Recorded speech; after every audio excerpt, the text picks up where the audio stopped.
Hello students, आज हम 5th class NCERT English का यूनिट 4 का जो चैप्टर है द लेज़ी फ्रॉग 5 यूनिट का द लेज़ी फ्रॉग के बारे में पढ़ेंगे। यानी कि बहुत आलसी जो मेंढक था। लेज़ी होता है बेटा आलसी, फ्रॉग होता है मेंढक, यानी कि एक जो बहुत ही आलसी मेंढक है उसके बारे में पढ़ेंगे। तो क्या कहता है कि one of the on the A school days, school के दिनों में यू आर बिजी स्टडिंग, आप पढ़ने में बिजी होते हो, प्लेइंग खेलने में, एंड चैटिंग विद फ्रेंड, और अपने दोस्तों के साथ बातें करने में आप व्यस्त होते हो। When you have a holiday from school what do you do, जब आपकी छुट्टियां होती हैं तब आप क्या करते हो। Would you behave a little like the frog, क्या आप एक छोटे से इस मेंढक की तरह बिहेव करते हो। इन द फॉलोइंग पोएम, जो जैसे कि इस पोएम में आपको एक आलसी जो मेंढक दिखाई दे रहा है, क्या आप भी इसकी तरह ही बिहेव करते हो, आप भी इसी की तरह अपनी दिनचर्या करते हो। तो जो मेंढक है उसके बारे में बताया गया है। Fred is a lazy very lazy frog, जो बहुत ही आलसी जो मेंढक था उसका नाम था फ्रेड। फ्रेड जो था वह बहुत ही आलसी मेंढक था। Who lols and day upon a long, क्या करता है वो लॉल्स होता है बेटा ढीले लटकना या फिर ढीले ढाले तरीके से लेटे रहना।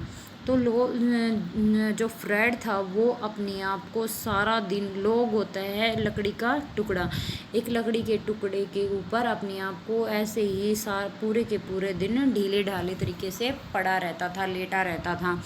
फिर कहता है ही वॉज मैनेज टू श्रिक, वो क्या करता था अपने आप को उस टुकड़े के ऊपर हमेशा मैनेज करता रहता था, यानी कि अपने आप को उस लकड़ी के टुकड़े पर अपने आप को सिकोड़े रहता था। श्रिंक होता है सिकोड़ना, अपने आप को उस लकड़ी के टुकड़े पर मैनेज करता था, सिकोड़े रहता था।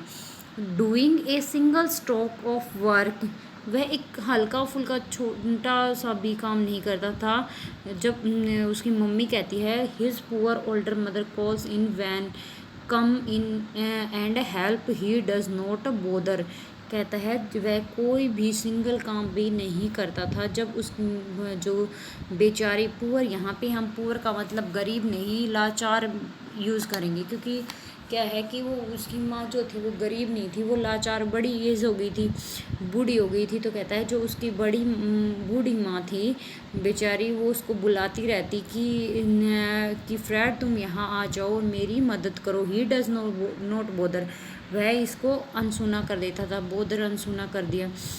To move 2 inches much preferring to be extremely head of hearing, कहता है कि वह 2 इंच भी नहीं हिलता था, वह प्रेफर नहीं करता था अपने आप को जो काम के लिए उसकी माँ उसको बुला रही थी वहाँ जाए, लेकिन वो अपनी माँ की बात को अनसुना कर देता था, इग्नोर मार देता था हर बार।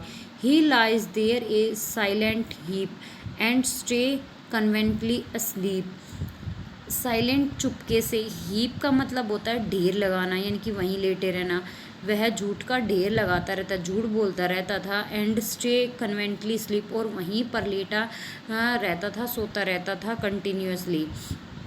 इफ़ ए लेडी फ्रॉग हो पास्ट, यदि कोई वहाँ से जो लेडी फ्रॉग भी गुजरती तो भी you had think you did think he had get up at last, आपने सोचते होगे कि वो एक बार जब उसके आसपास से लेडी फ्रॉग जाती होगी तो वो कम से कम उठ के देखता होगा, लेकिन ऐसा नहीं था। To go and help her on her way, यानी कि उसको रास्ता बताने में या फिर उसको देखने के लिए उठता या फिर अपनी आँखें खोल लेता। बट नो, परंतु ऐसा कुछ नहीं था। आई एम अशेम्ड टू से, ये सोच के भी ऐसा लगता है that when a lady frog comes by he does not open up one eye, लेकिन जब जो फ्रेड है उसके बारे में मैं सोच के भी मुझे वो उसकी इज्जत करता होगा, ऐसा कुछ नहीं था। वो तो अगर कोई लेडी फ्रॉग वहाँ से गुजर भी रही है, जा भी रही है, तो वो अपनी एक आंख भी खोलकर उसकी तरफ नहीं देखता था, यानी कि वो इतना आलसी था, ये भी नहीं देख रहा था कि तुम्हारे पास से कोई लेडी फ्रॉग जा रही है या फिर कोई ऐसा जेंट्स फ्रॉग जा रहा है, वो उसको इस चीज़ में कोई इंटरेस्ट नहीं था, ना ही वो लेडी फ्रॉग का की रिस्पेक्ट उठ के रिस्पेक्ट कर रहा था, ना ही उसकी हेल्प उसके हर वे उसके रास्ते में उसकी हेल्प करने के लिए उठा। मतलब वो पूरा का पूरा दिन क्या करता रहता था, सोता रहता था। इस पोएम के अंदर हमें क्या पढ़ने को मिला कि जो फ्रेड था वो पूरा दिन आलसी की तरह लेटा रहता था। इसके एक्सरसाइज और वर्ड मीनिंग हम कल करेंगे। थैंक यू बेटा।